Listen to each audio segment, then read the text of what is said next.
Case 10, Bobish and Agnostopoulos, the pilot who killed his wife and fooled a nation in May 2021. Greece was shaken by a crime so shocking it felt like a movie. Bobish and Agnostopoulos, a 33-year-old helicopter pilot, told the world he was the heartbroken husband of a young woman murdered in their home. He claimed that armed burglars broke in near Athens, tied him up, and killed his wife, Caroline Crouch, while their baby slept. For weeks, the country believed him. He cried at Caroline's funeral, gave interviews holding his baby, and looked like the perfect image of grief.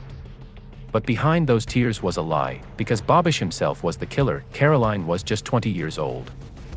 Born in the UK and raised in Greece, she was bright, full of energy, and deeply in love with her little daughter. From the outside, her marriage looked like a fairy tale, the respected pilot husband, the young mother, the nice home. But inside, things were different. Caroline confided to friends that she felt controlled, trapped, and unhappy. On the night of May 11, 2021, everything exploded. Investigators later learned that Caroline and Bobish had a violent argument. In a fit of rage, Bobish pinned her down and smothered her with a pillow, while their baby was only a few feet away. Caroline fought back, but he was stronger. Within minutes, she was gone. Instead of calling for help, Bobish began a performance that fooled nearly everyone. He staged the house to look like a robbery. He killed the family dog and hung its body outside to make it seem vicious. He scattered belongings to look like a break-in, then tied himself up with duct tape, just loose enough so he could escape later. When police arrived, he told his dramatic story: burglars had broken in, killed Caroline, and left him helpless. His act dominated the news. People were furious at the so-called burglary gang, and Bobish soaked up sympathy as the grieving husband, but the truth was catching up. Caroline's smartwatch showed her heart stopped long before the supposed break-in. Home security cameras revealed suspicious gaps. Even Bobish's own phone betrayed him, showing movement while he claimed he was tied up. The puzzle pieces didn't fit, and the mask began to crack. The turning point came at Caroline's memorial. Police quietly asked Bobish to come to Athens for more questioning. He arrived in a black suit, still acting like the grieving widower. But when detectives laid out the evidence, his story collapsed. He confessed, admitting he killed Caroline after she threatened to leave him and take their daughter. The confession rocked Greece. The men who cried for the cameras had been lying all along, manipulating not only the police and the media, but also Caroline's grieving family. In 2022, he faced trial. Prosecutors described his actions as cold and cruel, not just the murder, but the detailed lies afterward. They pointed to the killing of the dog, the staged robbery, and his fake tears as proof of his calculated mind. His defense tried to excuse him as a man who lost control, but the jury didn't believe it. The verdict: guilty of murder and animal cruelty. His sentence: life in prison. Now, Bobish and Agnostopoulos sits behind bars, his pilot's uniform and public respect gone forever. His story is a chilling reminder that some of the most convincing masks hide the darkest truths. Case 9, Russell Williams, the colonel who hid a life of murder behind his uniform in Canada. Few officers seemed as respected as Colonel David Russell Williams. He wasn't just any pilot in the Royal Canadian Air Force, he was the man trusted to fly prime ministers, world leaders, and even the Queen of England. By 2009, he commanded one of the country's largest air bases, CFB Trenton. On the surface, he looked like the perfect soldier, disciplined, polished, a man of honor. But behind the uniform, he carried a dark secret. Russell Williams was living a double life, one that would end in some of the most disturbing crimes in Canadian history. It started quietly. Between 2007 and 2010, strange break-ins were reported in small towns around Ontario. Women's lingerie vanished from drawers. Furniture was moved. Things felt off, but nothing made sense. People thought it was just a prowler, some shadowy figure slipping through the night. Nobody imagined that the man sneaking into homes, stealing underwear, and even photographing himself wearing it, was the very colonel the country saluted on parade grounds. Williams didn't stop there. His crimes grew bolder. He committed more than 80 break-ins, keeping trophies, journals, photos, and videos of himself in the stolen clothing. What began as a secret obsession twisted into something darker: attacks on real people. In 2009, 2 women were assaulted in their homes by a masked intruder who tied them up, photographed them, and left them terrified. Police were desperate to find the culprit, but the men behind the mask remained invisible, because who would suspect a decorated military leader? Then came murder. In November 2009, Corporal Marie-France Comeau, a 37-year-old Air Force member under Williams's command, was found dead in her home. She had been assaulted and strangled. The military was shaken, but investigators had no suspect. Just 2 months later, in January 2010, another tragedy struck. Jessica Lloyd, a 27-year-old woman, went missing from her home near Belleville, Ontario. Searchers found tire tracks outside her house, the only real clue. Those tracks changed everything. Police set up roadblocks to check cars. When they saw Williams's vehicle, they noticed the tires matched perfectly. It was enough to bring him in. Detectives invited him to the station in February 2010, expecting resistance. Instead, the interview unraveled his entire life. Piece by piece, as evidence piled up, the colonel crumbled. Finally, he confessed. The search of his home revealed horrors. Hidden away were thousands of photos and videos of his crimes, carefully organized and stored. Collections of stolen lingerie. Recordings of assaults. Journals of every break-in. The evidence left no doubt. This wasn't just a man who lost control. This was a man who had been living two lives, the respected colonel by day, the predator by night. In October 2010, Williams pleaded guilty to 2 murders, multiple sexual assaults, and dozens of break-ins. Families of his victims sat in court, heartbroken, as prosecutors laid out the shocking details. Williams showed almost no emotion. The judge sentenced him to life in prison with no chance of parole for 25 years. His crimes were so serious that his military records were wiped clean, his uniform destroyed, and his medals burned. Today, Russell Williams is remembered not for his rank or his flights, but as one of Canada's most chilling criminals. A man who once stood as a symbol of trust and leadership is now a permanent reminder that sometimes, the darkest secrets hide behind the brightest uniforms. Case 8, Todd Winkler, the fighter pilot who turned into a killer. Todd Winkler was the kind of man people expected to admire. A decorated Air Force fighter pilot, he once flew F-16 jets at supersonic speeds, carrying himself with the cool confidence of someone trusted with life and death decisions. To neighbors in Cameron Park, California, he looked like a successful, serious man with a beautiful wife, Rachel, and 3 young children. From the outside, it looked like the perfect family. But inside the walls of their home, the truth was far darker. By 2012, Rachel was tired of living under Todd's control. She was ambitious, had built a career in pharmaceuticals, and had dreams of independence. But she confided to friends that Todd was obsessive, controlling, and even fascinated by toxic chemicals in ways that disturbed her. Their fights grew worse. She began planning to leave him, even telling friends she feared for her life. That fear became reality on February 27, 2012. Police rushed to the Winkler home after a frantic call. Inside, they found Rachel lying in a bedroom, covered in blood. She had been stabbed and slashed again and again with a pair of scissors. Todd admitted he killed her, but his explanation stunned everyone. He told police he acted in self-defense, insisting that Rachel, who he claimed was a martial arts black belt, attacked him first. But detectives quickly noticed his story didn't match the evidence. As investigators dug deeper, they uncovered a chilling past.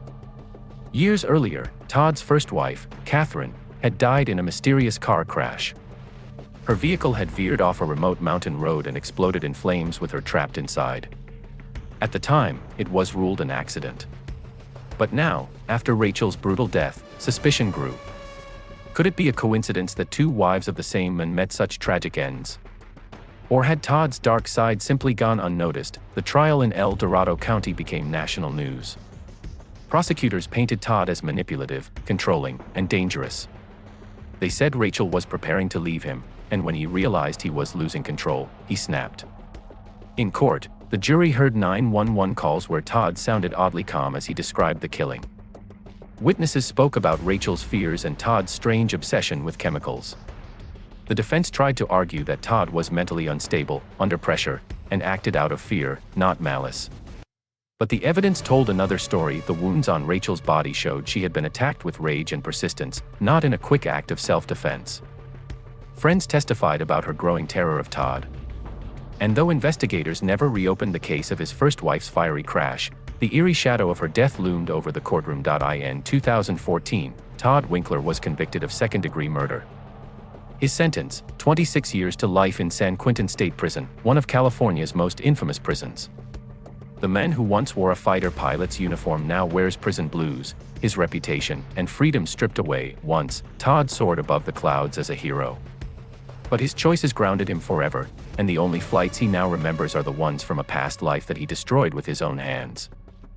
Case 7, Frederick Hahneman, the hijacker who leapt into the darkness in 1972. The skies over America felt both exciting and dangerous.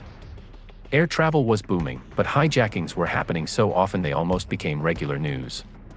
That spring, a man named Frederick Hahneman decided to pull off one of the boldest sky crimes the country had ever seen. On May 5, 1972, Eastern Airlines Flight 175 took off from Allentown, Pennsylvania, heading to Miami with 30 passengers on board.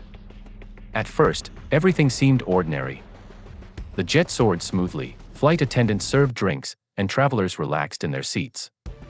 But among them was Hahneman, a 49-year-old mechanical engineer and licensed pilot. He wasn't there to travel, he was there to hijack. Midway through the flight, Hahneman stood up and revealed a handgun he had smuggled onto the plane. He stormed the cockpit and took control. His demand was clear: $303,000 in cash, worth more than $2 million today, or else he would destroy the plane. The FBI and the airline scrambled. At Philadelphia International Airport, agents rushed to deliver the ransom while terrified passengers waited. Hahneman stayed calm, his plan precise. Once the money was brought aboard, he released the hostages unharmed. But he wasn't finished, not even close. As night fell, he ordered the pilots to head south. Somewhere over the jungles of Central America, the Boeing 727's rear staircase lowered. With the cash strapped to him and a parachute on his back, Hahneman leapt into the darkness, vanishing into the sky. The scene was chillingly similar to the mysterious D.B. Cooper, who had done the same thing only months earlier. But unlike Cooper, Hahneman's story didn't end in mystery. For weeks, he evaded capture in Honduras, using his knowledge of the land and leaning on old connections. FBI agents hunted tirelessly, but Hahneman stayed one step ahead. Finally, nearly a month later, he walked into the U.S. Embassy in Tegucigalpa and calmly surrendered. Exhausted from running and knowing the net was closing in, he gave himself up. Back in the United States, his trial drew headlines nationwide. Prosecutors described him as a cold, calculated man willing to risk innocent lives for money. The jury agreed, and Hahneman was sentenced to life in prison. Yet, unlike many hijackers of that era, his fate was not sealed forever. After serving only 12 years, he was released on parole in 1984. He slipped quietly into obscurity, his daring leap fading into history. The hijacking of Eastern Airlines Flight 175 became one of the most memorable sky crimes of its time. It showed just how vulnerable airplanes were in the early 70s, when hijackings happened almost monthly and airport security was shockingly weak. Cases like Hahneman's pushed the U.S. to tighten screenings and change aviation security forever. A man who once jumped into the night with millions in cash ended up serving time, then vanishing into silence, another strange chapter in America's history of sky crimes. Case 6, Marcus Schrenker, the pilot who tried to escape life by faking his death. Marcus Schrenker looked like a man who had it all. He was a wealthy financial advisor from Indiana, married with kids, and the proud owner of several private planes. Neighbors saw him as confident, successful, and living the dream life. But behind the image of luxury was a house of cards. By late 2008, his financial empire was crumbling. He was drowning in fraud allegations, millions of dollars in debt, and his marriage was falling apart. Instead of facing the truth, Schrenker came up with a plan so wild it sounded like a movie plot. He would fake his own death by crashing a plane and then disappear forever. On January 10, 2009, Schrenker climbed into his sleek single-engine Piper Meridian. He filed a flight plan to Florida, making everything look routine. But in his mind, this was no ordinary trip. As he flew over Alabama, his voice crackled over the radio. He told air traffic controllers that his windshield had shattered and he was injured. He sounded panicked, desperate. Controllers prepared for a possible crash, fearing the worst, but the emergency was a lie. High above the dark night sky, Schrenker set the autopilot so the plane would keep flying on its own. Then he strapped on a parachute, opened the door, and jumped. The aircraft kept going, empty, until it eventually slammed into a swampy area in Florida. When rescuers reached the wreckage, they were stunned. There was no pilot. It looked like Schrenker had been killed in the crash. In reality, he was already on the ground, alive and running from his problems. What came next was a bizarre cat-and-mouse chase. Schrenker had planned carefully. He had stashed a motorcycle in Alabama, which he used to speed away after landing. He thought he could vanish completely, leaving behind his debts, his angry clients, and the criminal charges waiting for him. But investigators were already piecing the story together. They learned his companies were built on fraud, and his clients had lost millions. The plane crash wasn't just reckless, it was his way of trying to escape accountability. For a few days, Schrenker managed to hide. He camped out in Florida, blending in with travelers at a campground. But his time was running out. On January 13th, police tracked him down to a tent at a state park near Tallahassee. Inside, they found him after a desperate suicide attempt, his wrists slit, but still alive. He was rushed to a hospital, treated, and then arrested. The case exploded in the news.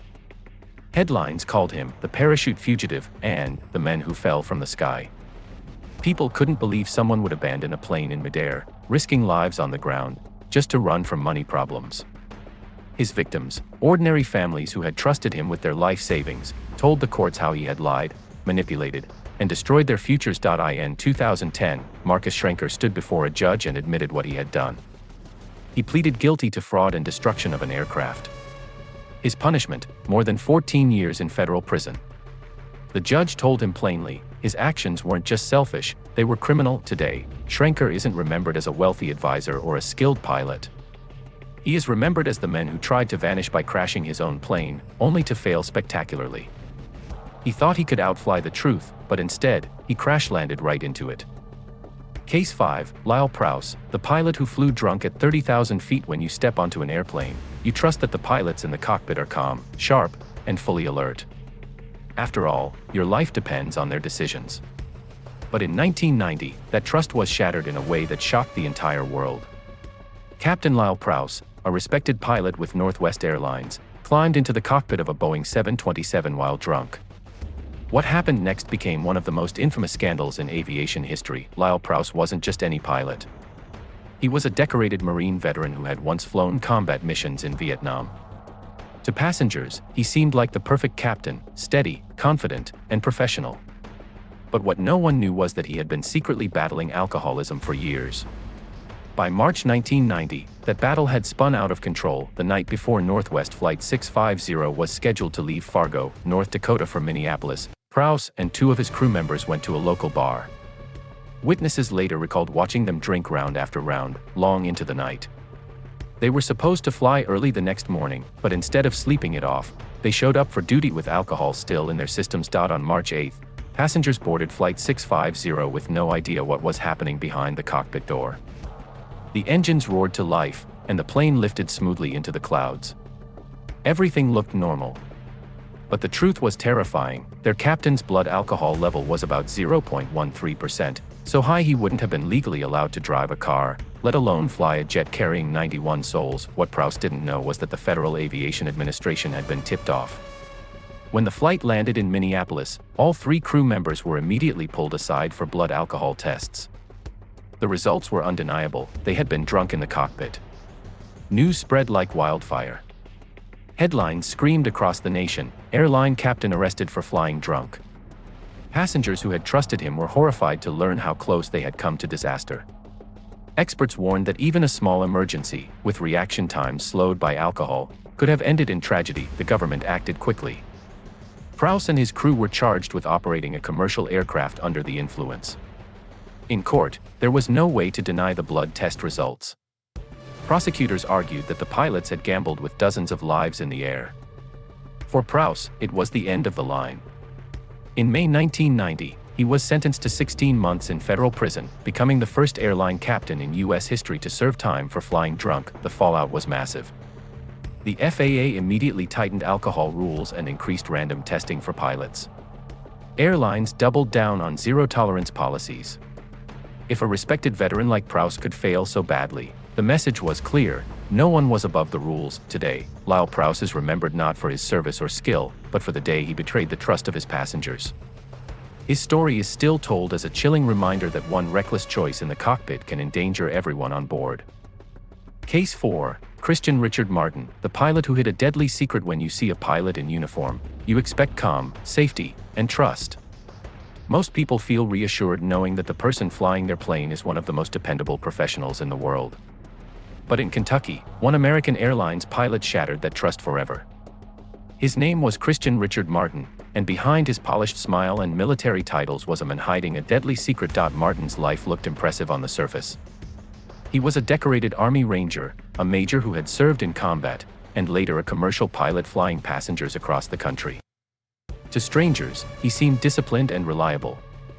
But his military career had ended badly, with accusations of assault and mishandling classified information.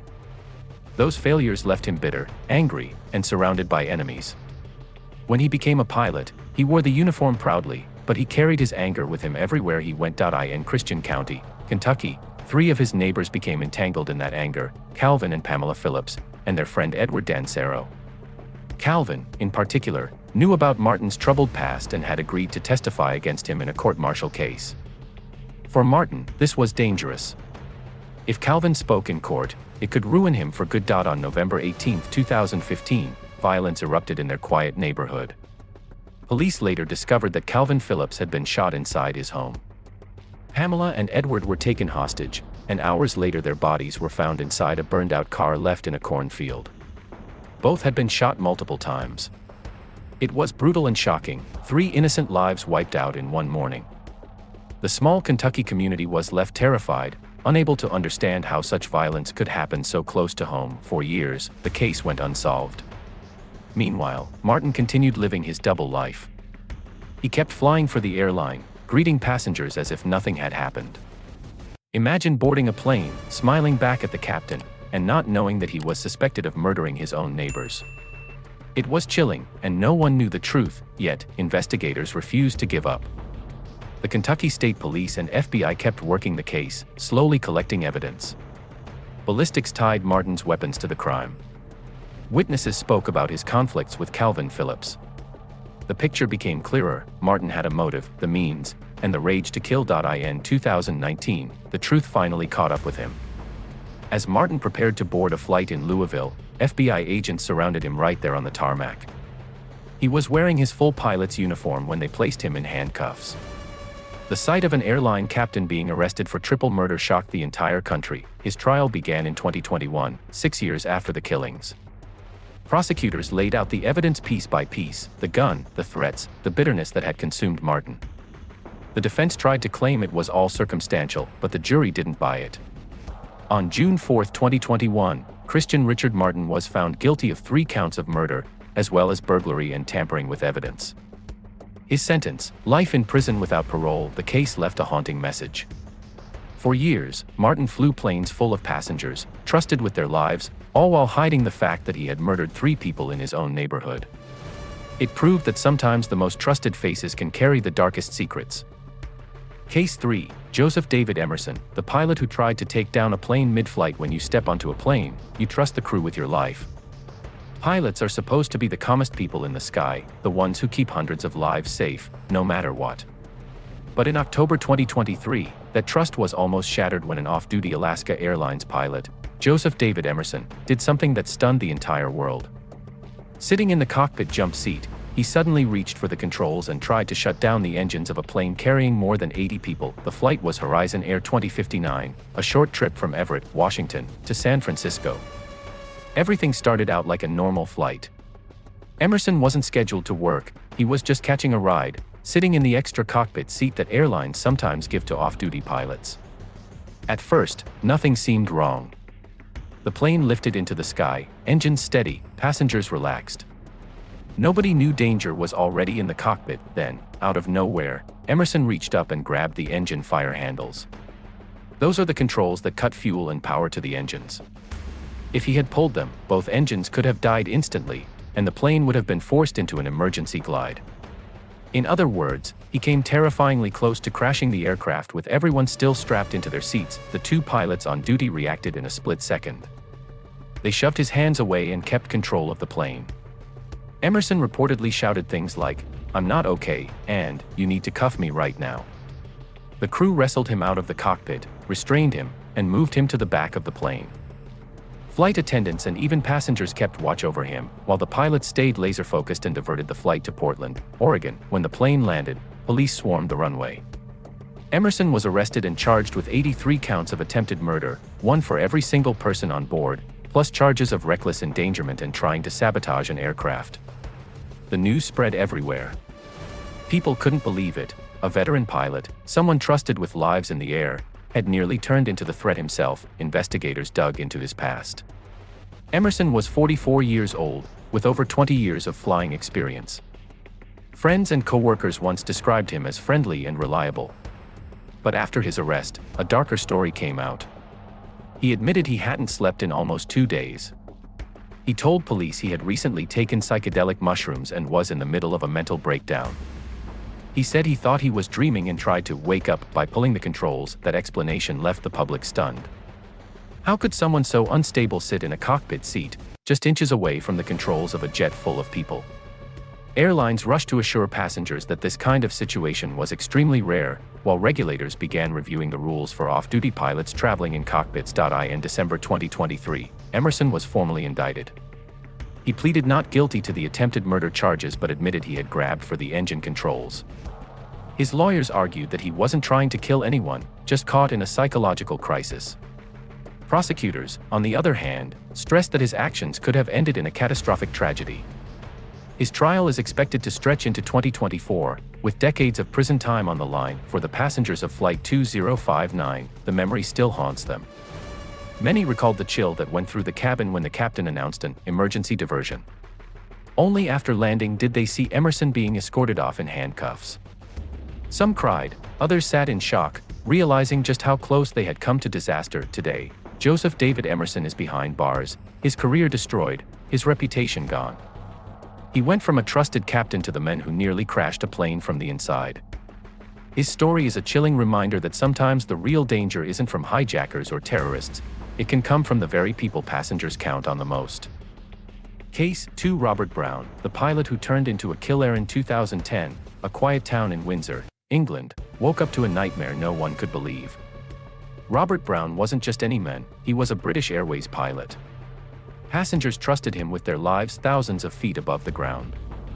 He wore the uniform, carried himself with calm confidence, and looked like someone who had it all together. But behind closed doors, Robert Brown was not calm at all. He was angry, bitter, and losing control. That hidden rage would soon destroy his own family. Robert's marriage to Joanna Simpson had been crumbling for years. Joanna was a kind, loving mother of 2 young children, and she finally had the courage to file for divorce. To her friends, she admitted she was scared of him. She said he was controlling, unpredictable, and she wanted freedom. But Robert couldn't stand the thought of losing her, their home, and the respectable image he had built as a pilot. To him, letting her go felt like humiliation.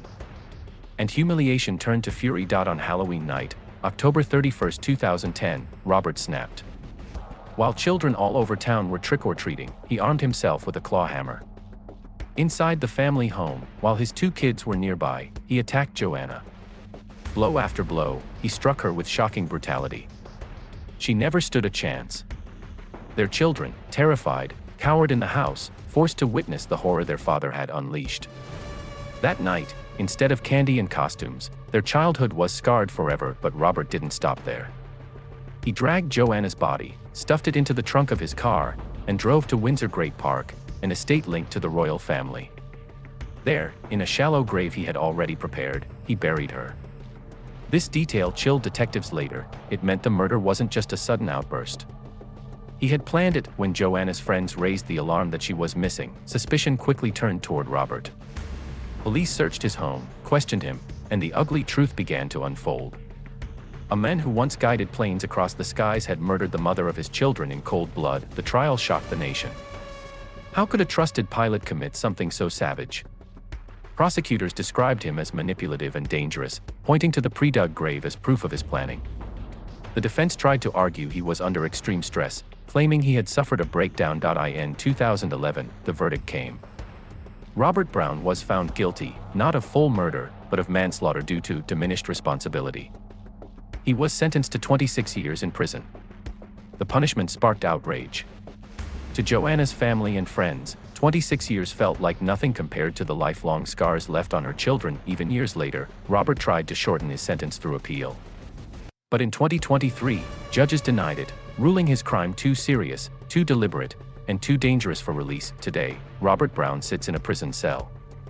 His polished uniform is gone. His wings are gone.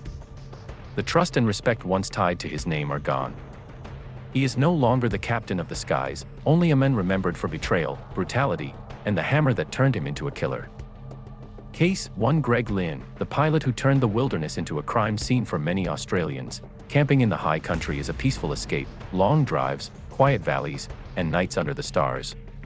But in March 2020, that peace was shattered in Wanangata Valley, deep inside Victoria's Alpine National Park. What should have been a calm camping trip turned into a double murder that shocked the nation. And the man responsible wasn't a stranger to rules or discipline.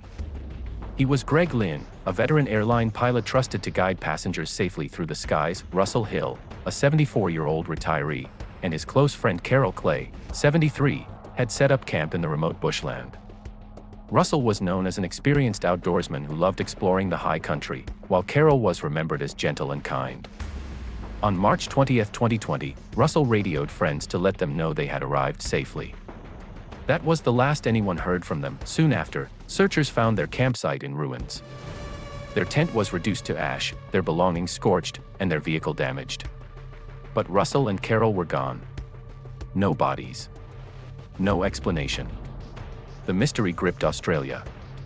For over a year, families, locals, and police searched the rugged terrain, desperate for answers. Then, in November 2021, came a stunning twist.